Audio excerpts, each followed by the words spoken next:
To the City of Isani City Council meeting for Tuesday, September 1st. I'd like to call this meeting to order. If we can all rise for Pledge Allegiance. I pledge allegiance to the flag of the United States of America and to the republic for which it stands, one nation, under God, indivisible, with liberty and justice for all. Play ball. All council members are present, minus Councilman Collison, who did call and had a family engagement to attend to.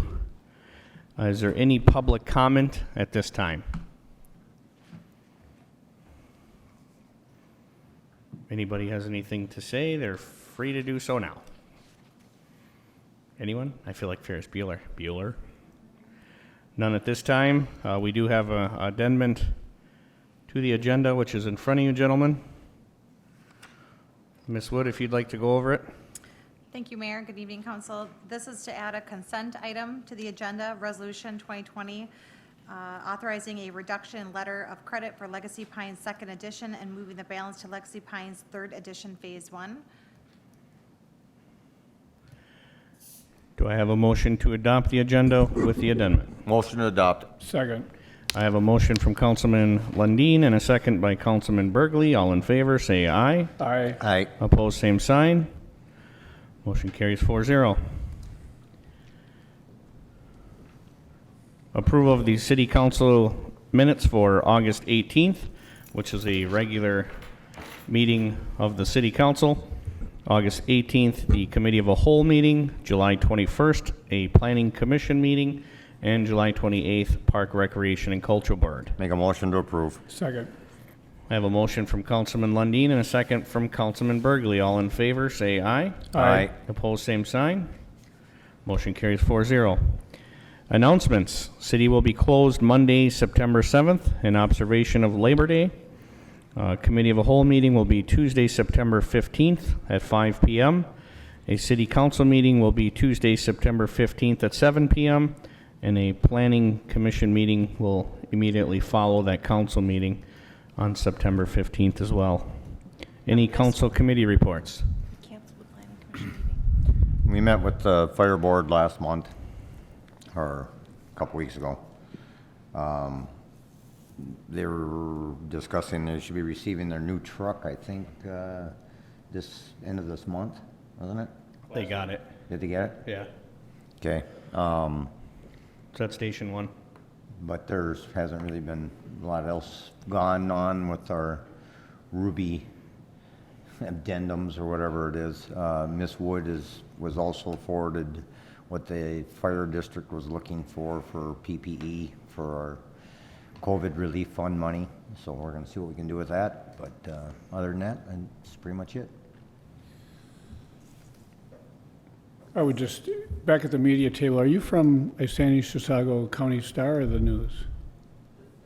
Star. Well, I would just like to thank you on behalf of the council for printing our letter to the editor, and took a lot of courage to print that up after we criticized that article. And if anybody wants to read the article, I copied it and put it in back. But we just appreciate that, you doing that, and let us put our version of things in, and so thank you. Oh, well, thank you very much. And that wasn't her anyway, it was Mr. Gene Johnson, so I would have printed it too. Say hi to Gene, right? Any other council committee reports? All right, let's move on to business items. K1 is a resolution approving the expenditure allocations for the coronavirus relief funds. Ms. Wood, are you taking this one? Yes, I am. Thank you, Mayor and Council. So we've discussed our coronavirus relief funds a couple times. Staff has worked diligently to see what items would be covered for the city. We have different categories and description of the items before you in the memo. Categories of payroll, which are payroll reimbursement for eligible staff in the amount of $100,000. Public health and safety, which includes PPE, testing, public safety and health expenses, $24,000. Emergency management and EOC expenses, about $147,000. Technology, which includes IT software support, at $82,000. and we have a remaining balance of $101,377. I don't mean to And- interrupt you, Miss Wood. Miss Brooks, can I steal your packet? She's trying to work on my iPad because something's not right in it. So I don't have a clue what you're saying. Oh. Sorry, go ahead, ma'am. So, the two areas that we discussed that are not in what I had already mentioned was Isani Area Fire District relief for PPE, and also economic or business relief. So we are able to give eligible businesses with a certain criteria that's included in our K2 item of this evening's agenda. But what staff is looking for is for what allocations you want to go to those, with those remaining $101,377 of those relief funds. Of the request from the fire district, specifically for PPE, was $8,000. If we were to allocate $8,000, then we'd have roughly about $91,000 that we would give for business grant reliefs to iSandy businesses. So staff's looking for direction of how you want to divvy up the remaining funds. I think myself, I would say helping our businesses would be huge in this community. The only thing that I would say is, from what I'm hearing and what I've seen, they're steering away from adult sales and tobacco. They're not helping those businesses out. In the next item, K2, is when we'll discuss the specifics of the grant program. Okay. So we can decide that on the next item. But on this first one, it's just how much do we want to go as a whole lump sum? What we have, staff is prepared, which can be altered by council, as well, just let us know your direction, is $5,000 grant up to per business request that's eligible to a maximum cap of, what do we want it to be? So we could facetiously say that everybody in this room owns a business. We could give each one of these people $5,000 for business relief, and then if there was some left over, are we going to have a second pool where they can reapply and possibly get more if need be? We would, yes. We would go until however much funds the council allocated for the grant program, we would go until they were expended. It would allow it, once we get to K2 item, that has it within the resolution that allows us to let businesses reapply to use up all the funds. You gentlemen think 5,000 would be enough, and then if need be, they could have a second round? It's pretty limited, I mean, those requirements, it'd be pretty tough, because if you've already gotten something, then you can't get that, so probably a lot of places have gotten something already. Right, but if they haven't, But if they haven't, yeah. they can come and get this. Yeah, but like, What- let's say if not all the money's used, then can we go back and put it towards something else if it's not all used, or? Yes, what staff would do, and these are just round numbers of what we have speculated for costs, not all the hard costs have come in yet. We would definitely revisit this, Mr. Becker and myself, to find out what actually do we have remaining, do we still have additional needs before it got close to being needed time to give back to the county. Okay. Yes. And when does that go back to the county? November 15th. So the application is due by the 25th, so that would give us some more time to do it a second round, right? Correct. It is a short window at first. If we talk about K2 now, Ms. Selman will be giving out all notices, or getting out notices to all the businesses, starting even tomorrow if this passes, and letting them know that that is the deadline. And it's a very simple application process, so they'll be able to get those details to us fairly quickly, I would assume.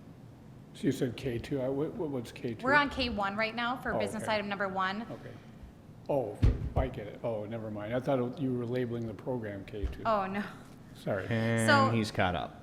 So 101,377 is what we have remaining estimated. For PPE requests for the fire district, it's $8,000. Would council like staff to right now allocate that $8,000, ask Fire Chief Jankovich what PPE wants, purchase it, and donate to them?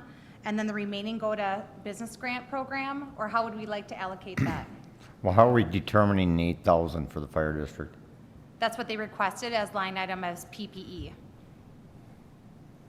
They gave it a list. Yeah, I know they did. Okay. I seen the list. But, If we want to donate or give more than the $8,000, that's for council to decide. I don't have my think we There's nothing else that we need for the city itself that we can use it toward. I mean, not really. Not that Mr. Becker and I have found, I mean, there's such constraints on these funds, we want to make sure that we are using things that are eligible for sure. So we think that this is the best breakdown.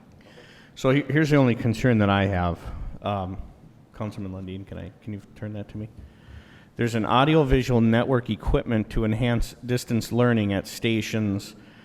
He didn't list one, but I'm pretty confident he's going to need one in every station. I would like to give him that, which would cost, my understanding is that would cost $32,000 alone, times 3. Am I understanding that right? No. Or is that total for all 3? I believe that that's total cost for 2. He only requested at stations 2 and 3. Okay, I would be willing, I don't know about the rest of the council, but I'd be willing to put one of those at station 1 and his PPE equipment. So that's 16,000 plus So 8,000. yeah, well, yeah, I mean, we could set aside some of this for now, and then we could say, okay, the rest of that now is gonna go toward the grant program. And then if the grant program is not all used up, we could say, well, now let's put it toward the fire district. We could. Okay, so I mean, we could we could just set aside, 8,000 or whatever now, and see what the. right. But what I'm saying is that audiovisual So it looks like it would be 16,000. equipment would be 16,000 plus 8,000, so I'm horrible at math. 24. Thank you. 24,000 I would set aside is what I'm saying. And then if we didn't need that, like you said, Councilman Gordon, then we could always flip it. Whether it's the business, whether it's the grant or the fire district, we could switch it either way. The whole thing is the way he worded this, when he puts on there 31 sets of turnout gear, what that is referring to is turnout gear that's specifically for pandemic or to COVID-19. So they're not taking their regular fire turnout gear going to a call, because those are a lot more than 2,150 apiece. He worded this Horrible? horribly. And Al would be the first to admit to it that he did. Well, he And- fights fires, not grammar. So I know that it's worded incorrectly, but I agree. I think we should at least put 24,000 aside for the fire district. And we can go over that with Al at that point and how he wants to handle that.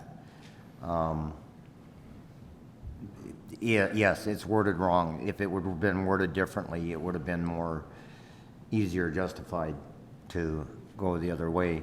But yeah, I agree. I think we should set aside 24,000 to the fire district. That still leaves a pretty good chunk of change, and like you said, Councilman Gordon,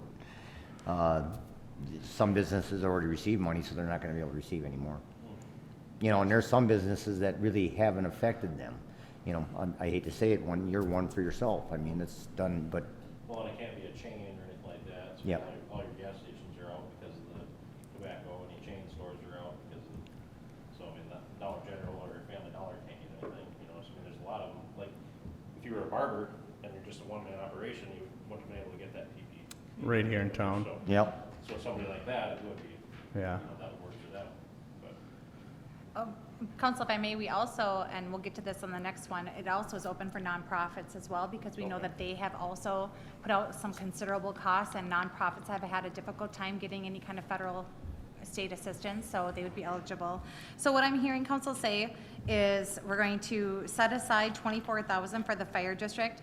Perhaps you want to give myself direction to work with Chief Jankovich, because he will need to put together an affidavit that he knows that those funds or those materials would be used for COVID-19 expenses, and tell me what to purchase for that, as well as ensure that he has not received any other assistance from, whether it be the county or townships, to pay for those things, and get that from him and go from there. And then that would leave $77,377 for grant assistance for businesses. Yes, Is that, I agree. The rest of you gentlemen agree on that? so if council would make the So motion to approve, So including those numbers. do that I would be have a great. motion to set aside 24,000 for the fire district and to give Ms. Wood authorization to sit down with Chief Jankovich to go over that Motion to- expenditure list. Motion to set aside $24,000 and go over, give Miss Woods permission or grant, And $77,377 for small business grants. and $77,300 for small business grants. I was trying to write. Sunset but- Strip. Yeah, right? Yeah. I was trying to write as fast as she was talking, but it just I'll didn't second work. that motion. So I have a motion from Councilman Burgley to, do I have to repeat all that? Yes. Okay. The 24,000 for the fire district and the 77,300 for the grant program, and to give Ms. Wood permission to sit down with Chief Jankovich to draw up some affidavits to justify that 24,000. All in favor, say aye. Aye. Opposed, same sign. Motion carries. 4-0. Move on to K2, the resolution approving the Isani Relief Business Grant Program. Ms. Wood. Thank you, Mayor. I'm going to turn this over to Ms. Selman. She'll describe this as she came up with this program. Thank you, Council. So this kind of ties in with K1. You kind of were touching on some of the points. But what we're looking at doing is doing a grant program to the businesses that were affected by COVID-19. In the staff report, it kind of lays out, there's a lot of restrictions to the money, as you are well known. These are for businesses that were affected by the orders of 20-04 and 20-08, restaurants, cafes, taverns, gymnasiums, art, music, bowling alleys, other businesses as defined by those orders. That's just kind of a summary. Basically, what we'd like to do is give them a grant if they've been affected, and a grant means obviously that they don't have to pay it back, up to $5,000. As part of their application, they'd have to demonstrate why they need that money, what they did spend it on, or what they're going to spend it on. As you'll notice in your staff report, there are a list of ineligible fund uses. So we just kind of pulled what some other cities and counties were doing. And if you look at 4 and 5, it talks about primarily generate income from gambling activities or generate any part of its income from adult-oriented or tobacco vaping-related activities. That's not a requirement. That's up to the discretion of the council if they want to make those be ineligible expensive. Staff is looking for council to grant the funds, which you just did in your last motion, and to approve those program as businesses to not exceed $5,000 per grant. But as you discussed, once we kind of go through the first wave, if there's money left over, they can reapply again to receive more. Any comments, concerns, questions, or discussion? I noticed in one of them, letter E, bowling alleys, Covered. covered. Mr. Waring, I think you can- BMX could apply for that. Yep. Covered. That was, the point that I was making was the adult sales, because I heard and looking into other cities myself, and they're not covering adult use or tobacco sales. The gambling, though, I totally missed that one, so good catch, Ms. Selman. But I like it. Ms. Selman, was there anything about like a sole proprietorship, like a barber shop, for his lost wages? Is that covered in this? Yes, that was part of the executive order, so they would be covered. Okay, I'll reach out to Or Todd. to apply, I should say. If they apply for more funds, I mean, is there gonna be a limit to how much they can get, or is there, will it be at our discretion to approve additional funding, or? So if you approve the program the way it is drafted tonight, it would be up to $5,000, and we have a deadline of September 25th to get those applications in, so that would kind of be our first round. And then if we have money left over, then they could reapply again and could possibly receive more. And we can decide at that time how that secondary round would work. Correct. I thought I read September 25th. What I said? Oh, I thought you said October. Sorry, September 25th Oh, would be the okay. deadline I'm just for the making first sure I round. understood. Yeah. You probably, maybe you did say September. Could you- And one thing that I'd like to Turn your add, hearing Mayor and aid up Council, so you What? can- What? Yeah. What? Just One thing- checking his hearing aid, sorry. one thing I'd like to add is it will be first come, first serve, because there are so many limited funds. So we do want businesses to apply, and it will be first come, first serve, because we could run out potentially. Any other discussion, comments? Make a concerns? motion to approve. Second. Motion to approve by Councilman Lundin and a second by Councilman Burgley. All in favor, say aye. Aye. Opposed, same sign. Motion carries 4-0. Move on to K3, the resolution variance request for a garage to exceed 580 square feet and to be larger than the house at 201 Broadway. You gentlemen recall we had this discussion in Planning Commission? Last meeting? Ms. Selman, would you care to alliterate? Yes, thank you, Mr. Mayor. So as you know, we have a variance request at 201 Broadway for the applicant to exceed code requirements for a detached accessory structure. Right now, our code limits a detached accessory structure at 580 square feet, and an accessory structure cannot exceed the size of the house. The applicant at 201 Broadway did make application in May, a building permit application. It was denied because it exceeded 2 of our code requirements, but he went ahead and put the foundation in anyway. So the request was for a variance. The Planning Commission held a public hearing. We did have one person that said they were in favor of it because he likes garages and said he was okay with that. The applicant was here and did answer some questions, was aware of the code, and is now asking for a variance for something that he started that was denied to begin with. Planning Commission recommended denial 4-2. Staff also recommends denial of the variance. We did give him some ideas, and if he wanted to move forward with those, add on to the house, maybe attach the garage to the house, then he would probably be able to do what he's doing, but I make a motion, we deny it.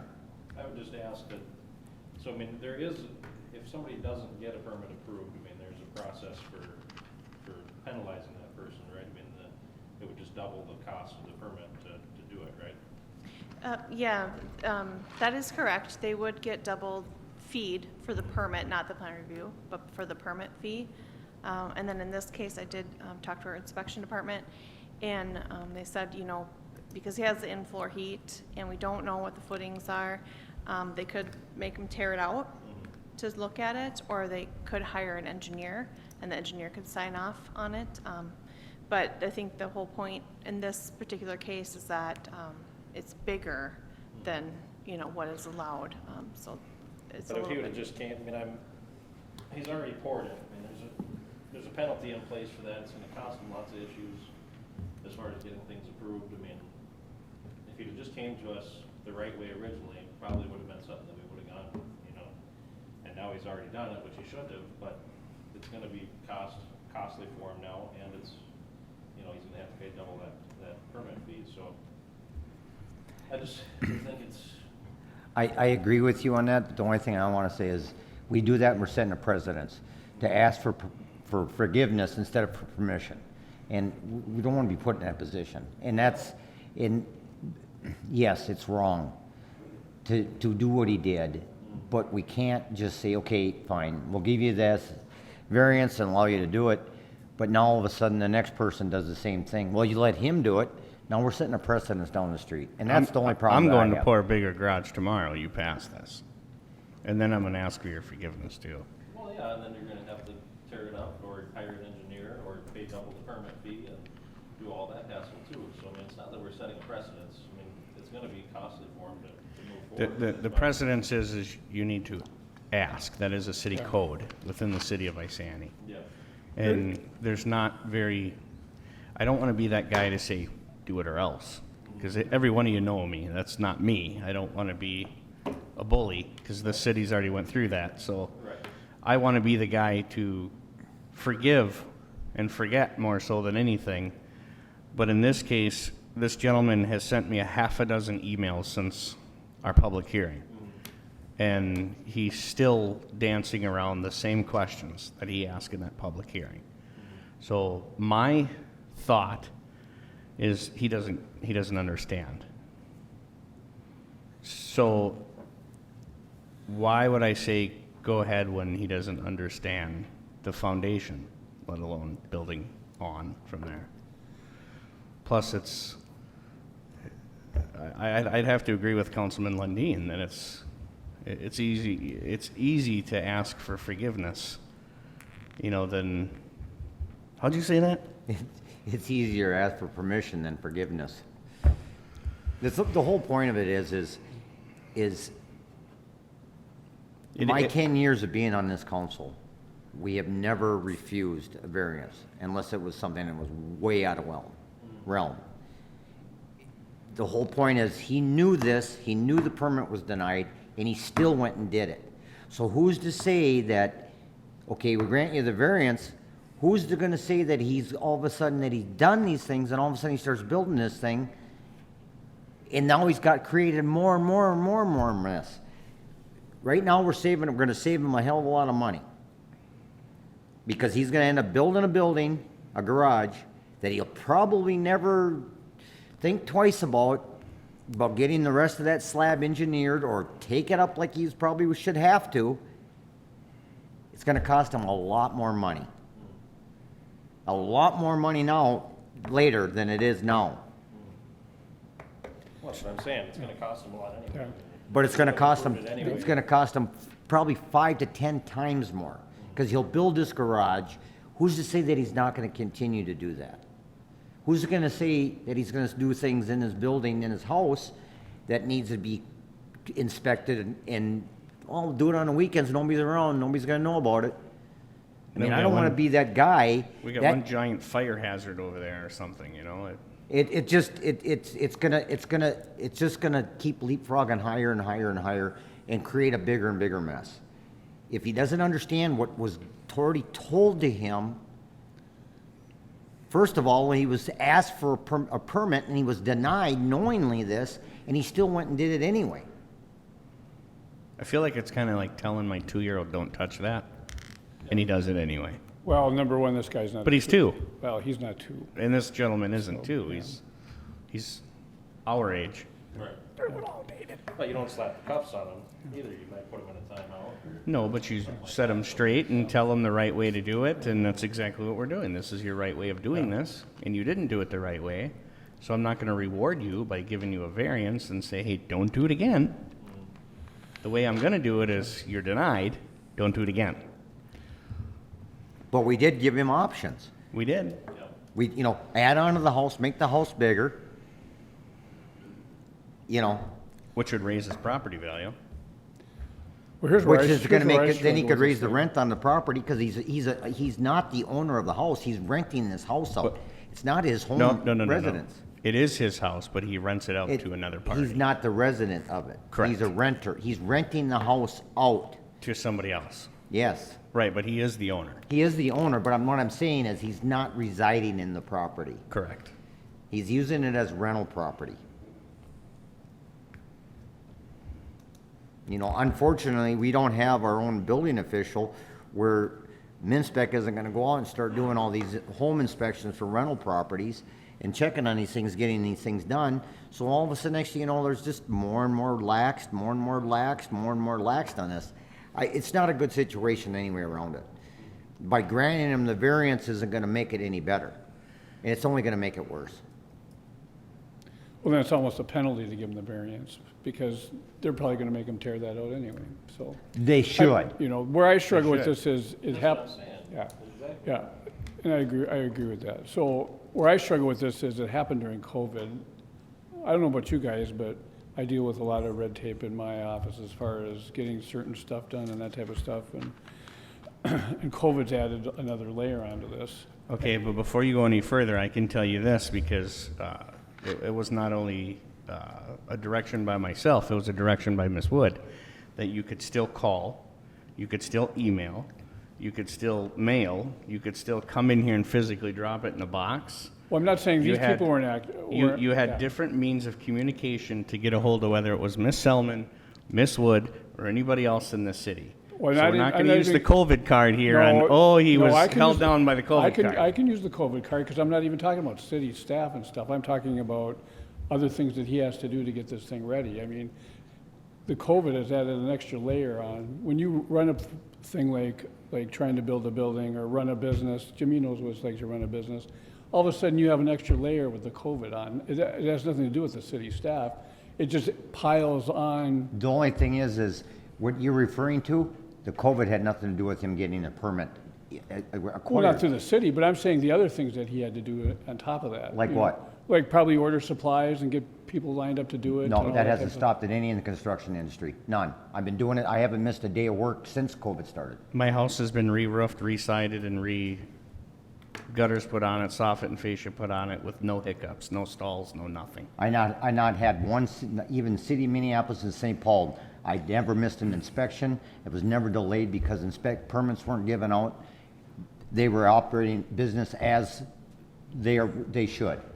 And mind you, I got my permit through Miss Selman the right way, Well, I don't doubt that the city staff was not or my accessible. contractor did. But it's still, everything that he needed to do to get this thing done, COVID never held it up one bit. None. In construction, I'm gonna tell you right now, none. Okay, well, you know that better than I do. It's about as booming as our pizza industries in the city. It is. The only thing that's slowed down is real estate agents.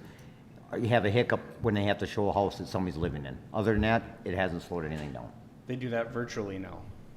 It's quite an Or they interesting have thing to look have at. sanitizers and masks and everything available for it. But in the construction industry, none of this COVID has not affected any of it. Mayor and council, if I may, the one thing that I'd just add to this, I wasn't at planning commission when he was here to make his case, but I did have a meeting with him and Sheila upon his request. And he did apply for the permit. He was denied the permit. Why he moved forward from what he had told me is that he did not agree with Ms. Selman. He thought she was wrong. That's why he moved forward. So now you got I a mean- gentleman telling us our staff don't know what they're doing.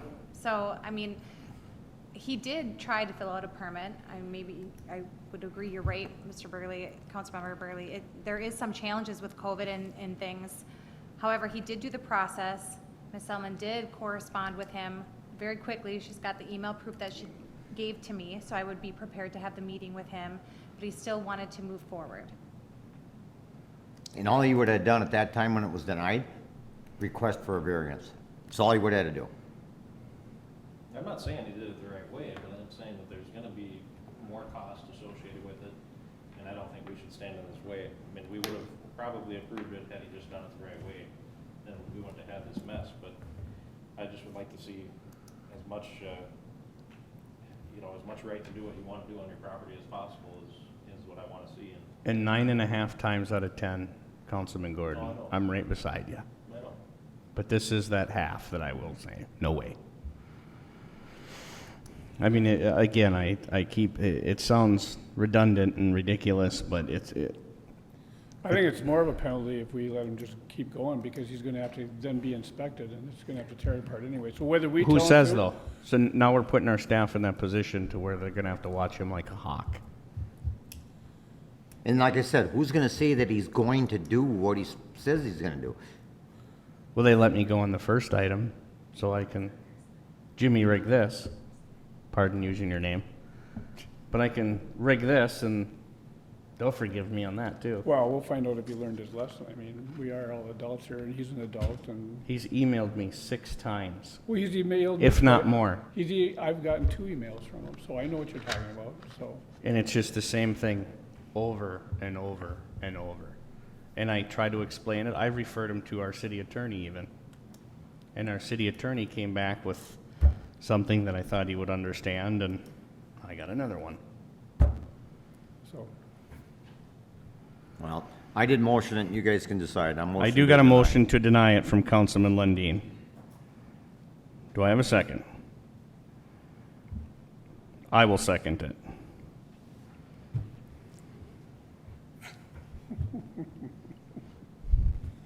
With that being said, all in favor say aye. Aye. Aye. All opposed, same sign. all right. That's a 2-2 vote. It can't be tabled, but it'll have to be put off until we have a. Postpone until Councilman Collison's here? I apologize, but Mayor and Council, I'll have to find out I'm not sure with the variance, if the mayor can break the tie or not. Are you aware, Ms. Solomon? It would be best to just postpone the item. We'll have to extend the 60-day agency action timeline on that, which we can do as staff. Because when you apply for a variance, you have 60 days to decide. So I will do that, and I would suggest having it come back. But I can, yeah, I mean, you need to have the majority for a variance. Why don't we just postpone it then until the next council meeting? Be September 15th. Put it on that agenda. When I have a full council and there won't be a tie.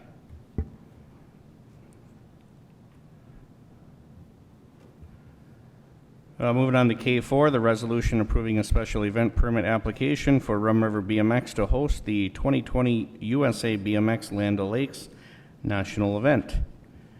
And I see Larry's in the audience, no Sean. Merkowitz? Hey, I got it sooner or later.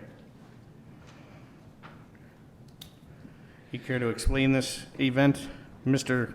Merkowitz?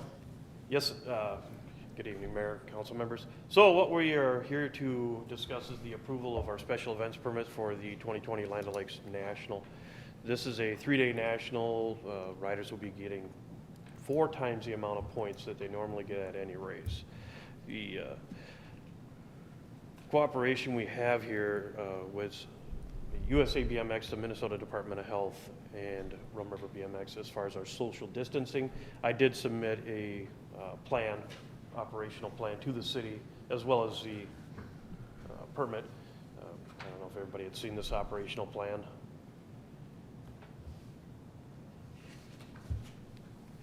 Is that in our packet?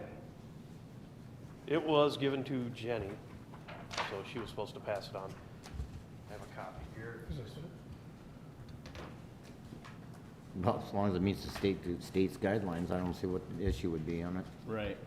Oh, we are following the guidelines as set forth by the governor, according to the executive plan. I think it's 2081.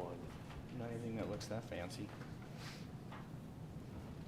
That just lays out what we are doing to social distance. I guess I'm with Councilman Lundin. If the states approved it, I don't see why we'd stand in the way. Right. It was just additional information so that you were aware that we are taking all possible steps to distance ourselves, riders, families. How'd your event go over the weekend, Larry? The event went pretty good. The Race for Life, which was one of my favorite ones, that did raise a lot of money for leukemia. So Good. the Gold Cup was a little bit smaller than normal. Last year we had just about 100 motos. This year we did 66 motos, a little bit lower. The Sunday event, which is a state qualifier, that was up in counts. So everybody came in for the state, which means people are chasing the state championships now, which Rum River BMX will also be holding in the end of October. So it's going to be a big fall for the city of Isani and Rum River BMX. The national is like I said, it's a 3-day national. A lot of riders are coming in. We have been monitoring what's happening already around our community, and we've noticed that every hotel around here within about 40 miles is booked for that weekend, including ours. Ours booked right away. So what we're doing, we will be asking for a road closure. That's in our permit. We will be closing Isani Parkway off only in front of Rum River BMX. People will be able to use first, and they'll also be able to go to the compost. So, and the dog park. Dog park we have marked off as no event parking. So the park will be open to everybody in town who wishes to go there. Camping for the event, since it's a really big event, we are going to be using the rodeo grounds for RVs. The grass lot to our south is going to be for paid parking, as well as the paved services in Bluebird that will also be charged parking. That's per our agreement with the city. This is a top tier event. I think at that point we are at I think it's the 50-50. All parking revenue is split with the city, and that's also to cover any damages that may happen to the grass from people driving on it.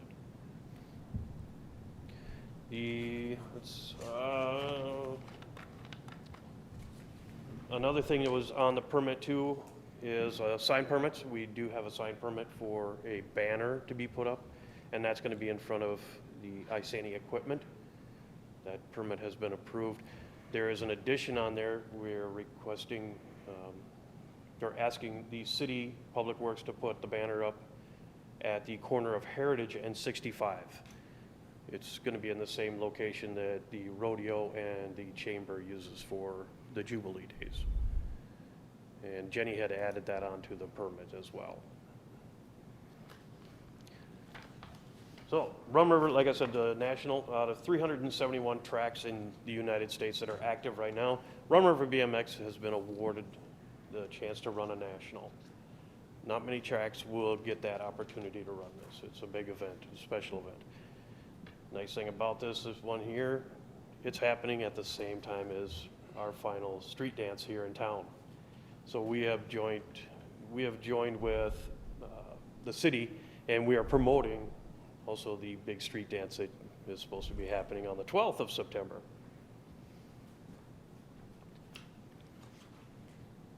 So, Well, you gentlemen, I have absolutely no problem. Yeah, me neither.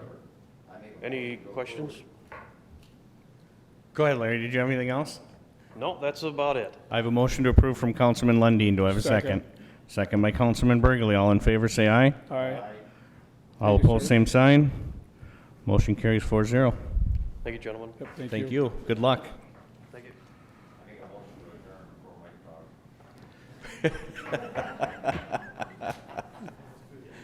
you. Next up is our wonderful Finance Director, Mike Becker.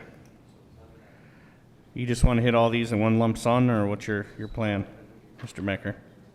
Yeah, I got a couple comments, run through a few slides as a refresher for the council and maybe more for anybody that might watch this. Yeah, and then we'll hit those either all in one lump sum or individually in that order. Is your Should mic go out on, order. Mike? No. Yep. We should have wired him, because he's a wanderer. He'll wander Yeah, I like around and to- talk. Like, I didn't, my, as far as I'm concerned, I didn't do it all. yeah, that's fine. If everybody else is okay with Sure. One lump sum rate in order. Yep. So Standing tonight, on, preliminary. standing on one leg, jumping that? up and down. I'm kidding. Mike is too serious for that type of stuff. I know, that's why I'm trying to lighten him up here. Go ahead, Mr. Becker. You know, this is almost as big as the December meeting. December meeting's like my Super Bowl, you know, like. No, so tonight, yeah, afterward, yeah. So tonight, preliminary budget and levy adoption. The only thing that we're really committing to tonight, which we learned last year, because we did tweak things between September and December, the only thing we're committing to is that we're not going to raise the levy. This is the ceiling. We can lower it and at the December meeting, but we cannot go back up, barring some exceptions that are in statute. Budget that we're looking at that's in the packet includes a 20-year plan. So we got the Fund 920, which is the general fund, 425, which is street construction, 440, which is pavement management, and then for all the enterprise funds. The only thing that's changed in that budget is we did add in the additional police officer that we're paying through the COPS grant. So that's been reflected in there. We had previously, last time we talked, we had about a $40,000 or $50,000 surplus. Now we're down to 13, which at this point in the process should be sufficient for what we've got hanging out there. Taxable market value for 2021 is up 10.7%. So that's healthy growth. A lot of that, of course, is going to be due to the new home builds. We're doing solid 100 homes a year. That's the number that you should probably see if you're doing 100 homes a year. Run through a few slides here. A little refresher, the components of the municipal budget. There's 4 areas. So you got your operating revenues and expenditures, you know, paid for with levies, but ultimately the takeaway on that is most cities should be competent on that. I mean, it really does not take a rocket science to be able to get your operating revenues and expenditures in line and keep those in order. You should be able to do that. Intergovernmental revenue, we're talking about LGA, grant money, things like that. Most cities are going to be competent in that simply because you're going to follow the legal requirements that you have on those monies. Some cities might do better at actually acquiring grant monies, but outside of that, there's not going to be a lot of variance between cities. Next one is capital projects. Capital projects, these are the ones where you're going to have an engineer involved. And again, most cities are reasonably competent on this because you're going to pay an engineer money to be competent. It's just the truth of the matter on that. Those items you're going to look at a 10, 20-year horizon. We used to do 10, we're up to 20 now, and I'm looking out farther than that, keeping an eye on things. The big one on this, big component of the municipal budget is the capital maintenance and replacement. This is one thing that we vary a great deal from other cities, and like it or not, we are competing with other cities, right? Whether it's for residents, quality of life, retaining businesses, recruiting businesses, you name it. We really are in competition with other cities, and we got to perform well. So capital maintenance and replacement, we spent 2 years putting together everything that the city could ever need, every truck, every heater, every window, every roof, everything, and run that out 20 years and make sure we're keeping an eye on those expenditures. Most cities do 3, 5 years, a few do 10. I think that's a mistake. A lot of cities don't do it because it's a lot of work. That's just it. And to that extent, I think that's where our marginal benefit is the greatest. That's where we can, if we really nail that down right and we do it year after year, decade after decade, I think that's where you really separate yourself. I think that's where you really start to see the benefit in the tax rate going forward.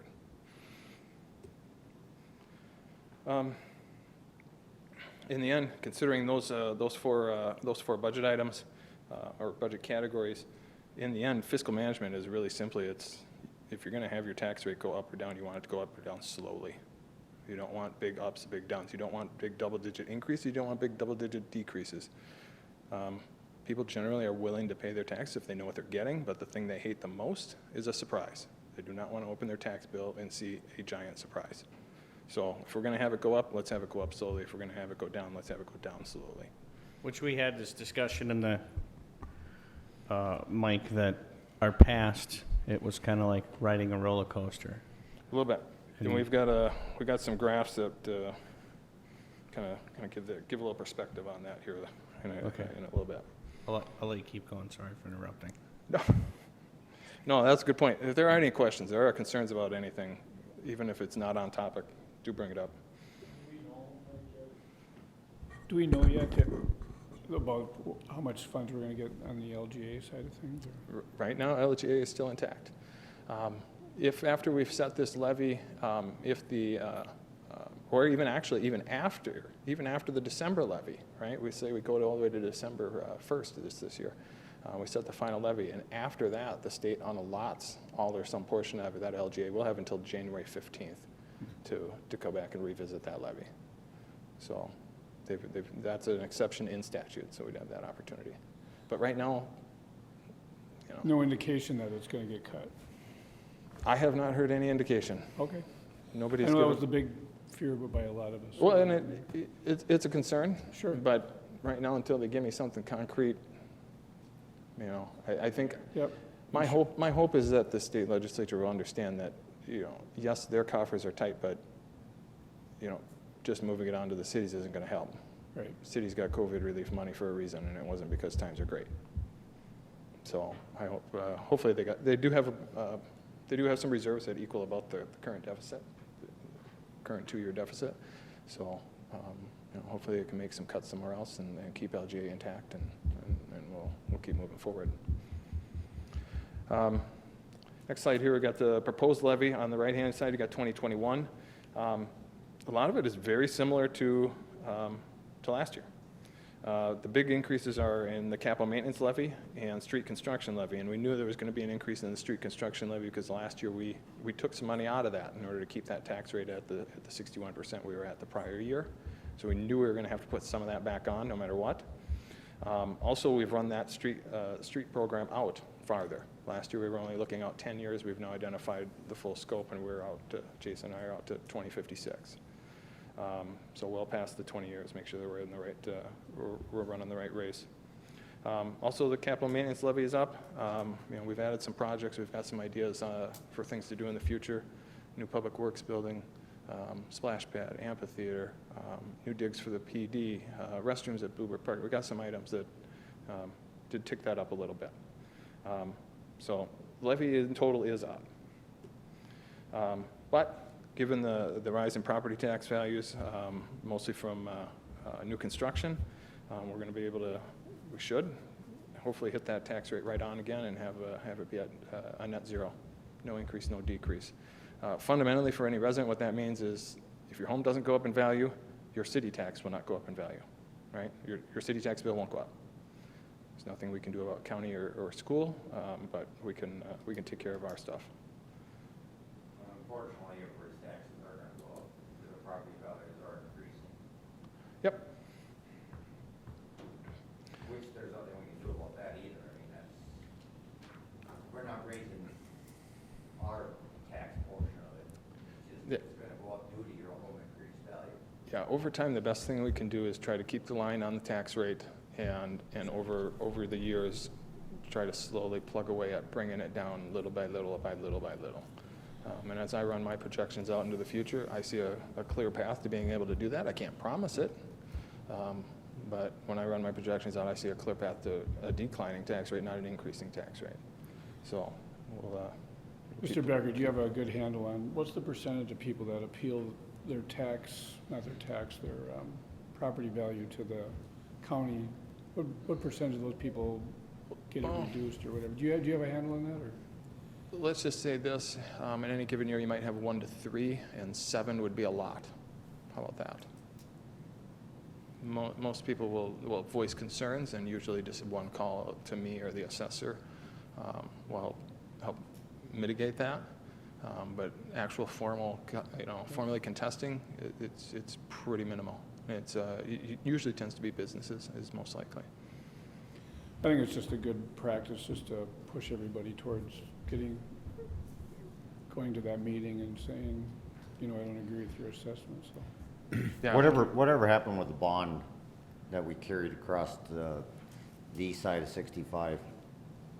That's when our sewer and water rates were supposed to drop dramatically because we were carrying that bond for that on the east side of 65. You know what I'm referring to, Ms. Wood?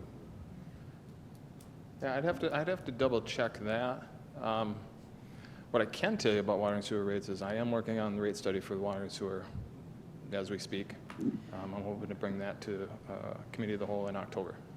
And the other thing I'll add to that is some of our previous water and sewer rates did not take into account some of those larger capital improvement items like a new wastewater treatment facility.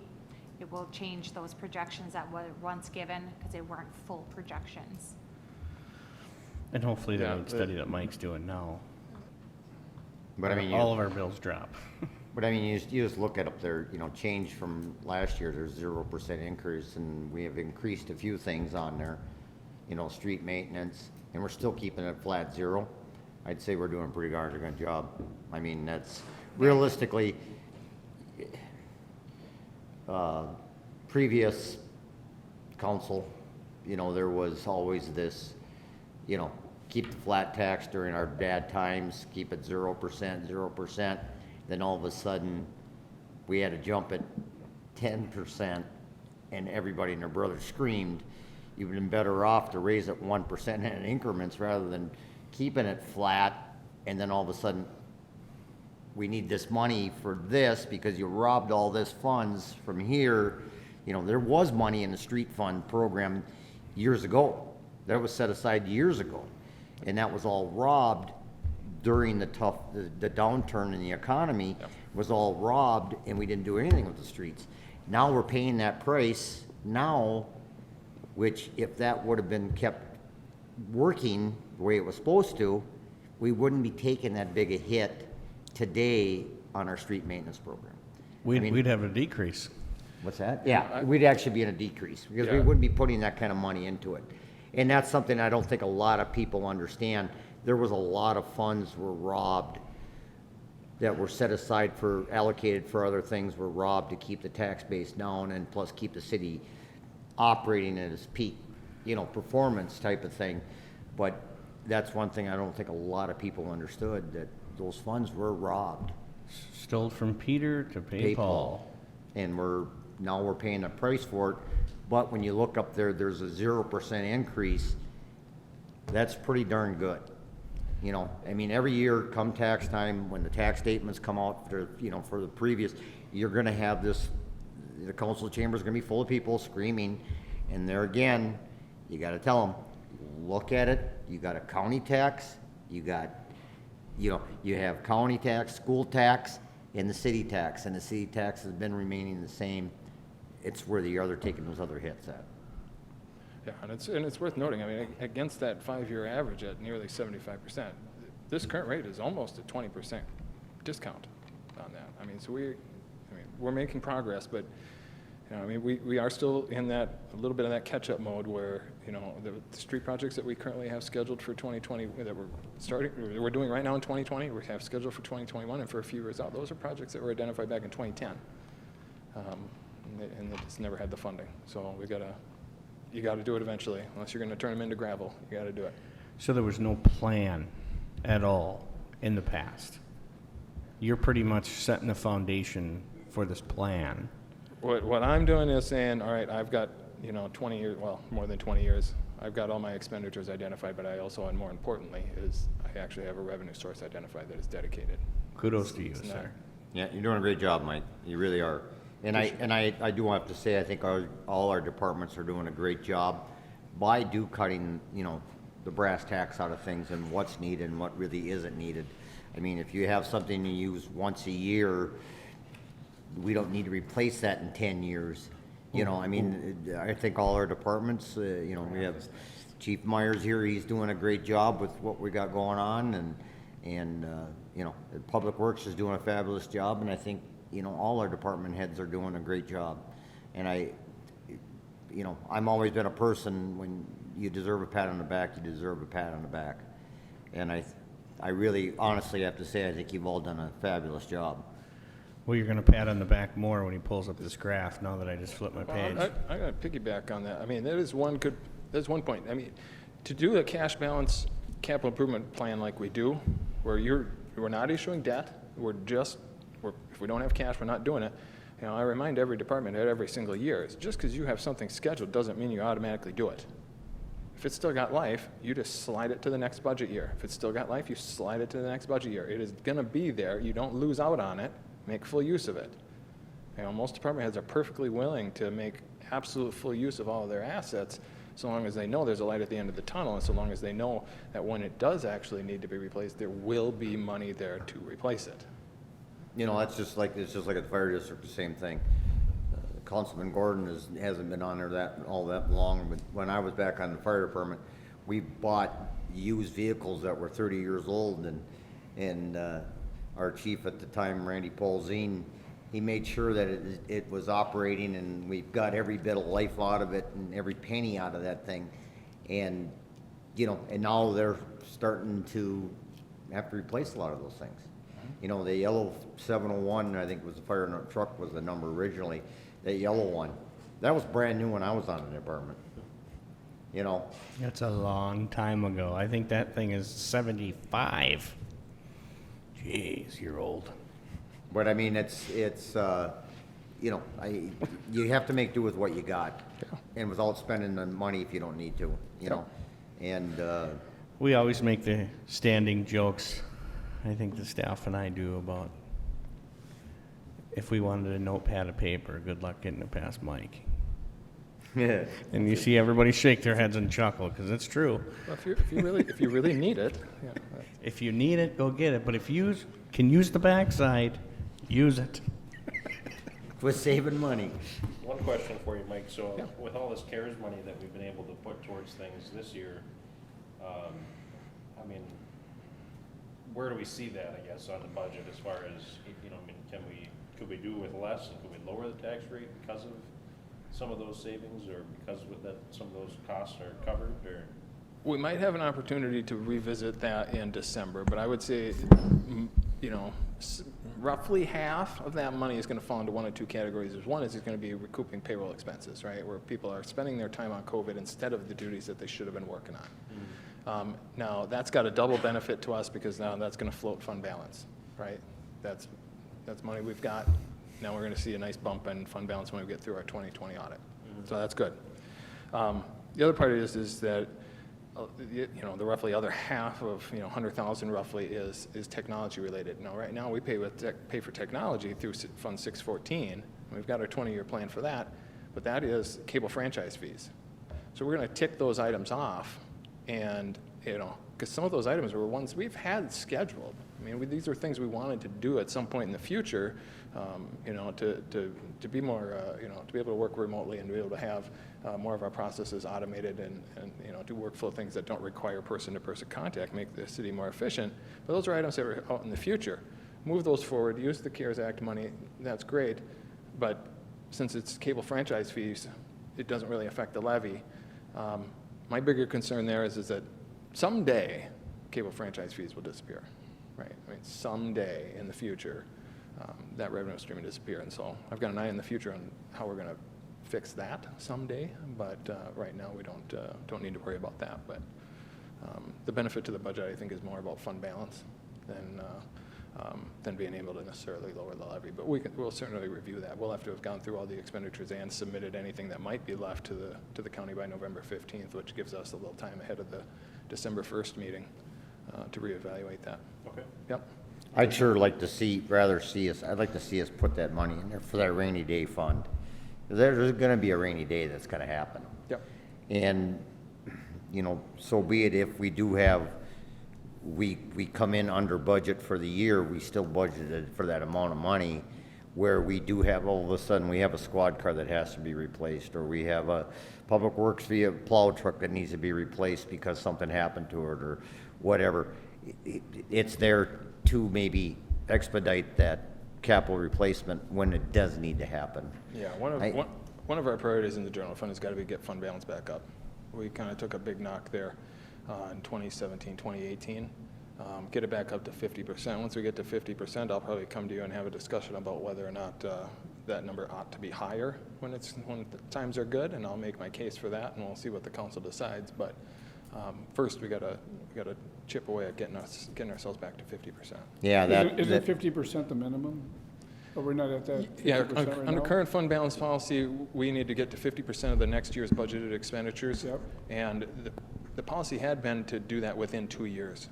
But after a recent project here down the street, we realized we were never, ever going to be able to do that in 2 years. So we removed the language to have a plan to get back to within 2 years. We just took the within 2 years part out. Council still needs to have a plan. We've got one. No matter what, we'll be there within now 8 years. We're a couple of years into that plan. But boy, I'd like to be back to 50% way before that. So that we can get that. you know why we dropped below 50%, don't you? I just Oh, read it's the gonna- mayor's face. and I Yeah, know- it's I gonna know- sting, so let's Do you, not do say you know it. where it was? Yeah, I can see by the mayor's face, I can see exactly It's, where it it's on the other side of Main Street. is. I know where it is. But I mean, that's the problem. And that was never, my understanding was ever gonna happen because of that, and it still did.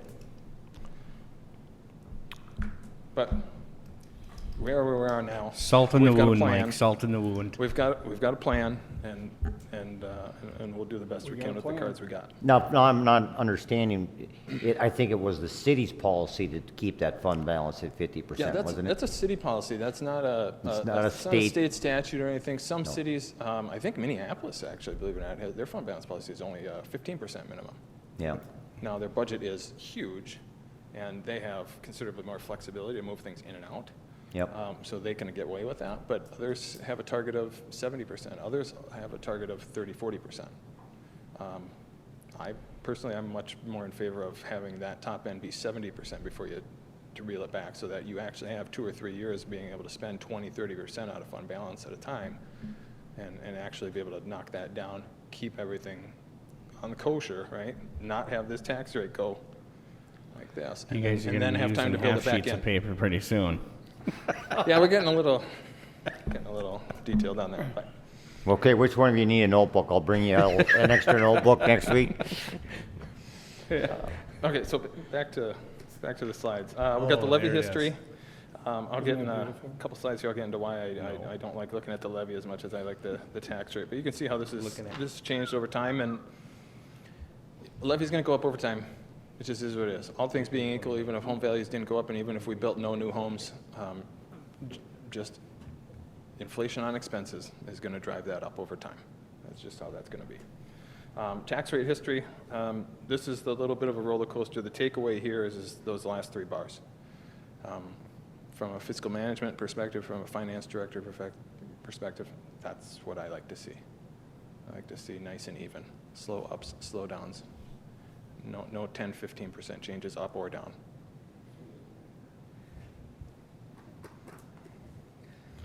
Kind of weird how it was. Did you notice in that bar graph in 2018 it lowered? 16, 17 it was high, and 2018, that was an election year, wasn't it? Yeah, for a couple of years there, we got up over 80%. Now we're hanging in tight at 61. Strange.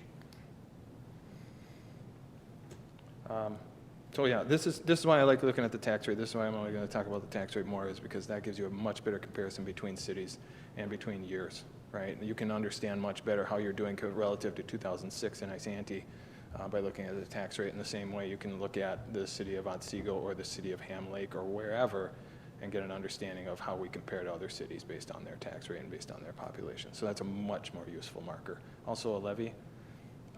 One city can have a higher levy simply because they're providing more services.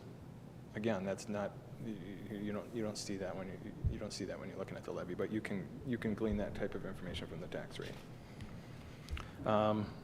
Only other last bit of information is that final healthcare renewal numbers for health insurance will come out October 1st. So we'll see about that, but I'm comfortable with our current projections, and even if I'm projecting 5% increase. I think that's safe. Even if it comes in at 10%, the cushion that we have currently will be sufficient. So we shouldn't have any surprises on that. Any questions? You've done a phenomenal job, Mr. Becker. Good job, Mr. Becker. Thank you. You always make it so easy to understand. That's because I tell him to make sure he brings it down to Burgley's level. Thank you. I just put that in my address sign. I know you did. Any questions, comments, concerns, discussion for Mr. Becker? I have none. I think, Mike, like I said, you guys have been doing a fabulous job, and not just you, but all the departments have. Mostly you and Pam, though. Thank you. She's Pam's quiet. pointing at Mike. Hey, No, it's all him. I could see it's partially her because she's quiet and she's pointing fingers. Pam does a great job giving me an ability to focus on more of the high-level stuff and less of the detail stuff, and that is appreciated, and that is a big deal. Everybody does a good job, It's a big deal. including the police chief even. There you're more like Minneapolis, you have a staff now, so. Financial director staff. I make a motion we approve. Motion to approve by Councilman Lundin. Do I have a second? Second. Second by Councilman Burgley. All in favor, say aye. Aye. All opposed, same sign. Motion carries 4-0. Again, Mr. Becker, you're the man. I make a motion we approve the consent agenda with the addition to L8. Second. I have a motion to approve the consent agenda with the addition to L8. And a second by Councilman Burgley. All in favor, say aye. Aye. Opposed, same sign. Motion to carries adjourn. 4-0. Motion to adjourn by Councilman Burgley and a second by Councilman Gordon. All in favor, say aye. Aye. All opposed, same sign. Motion carries 4-0. Therefore, we stand adjourned.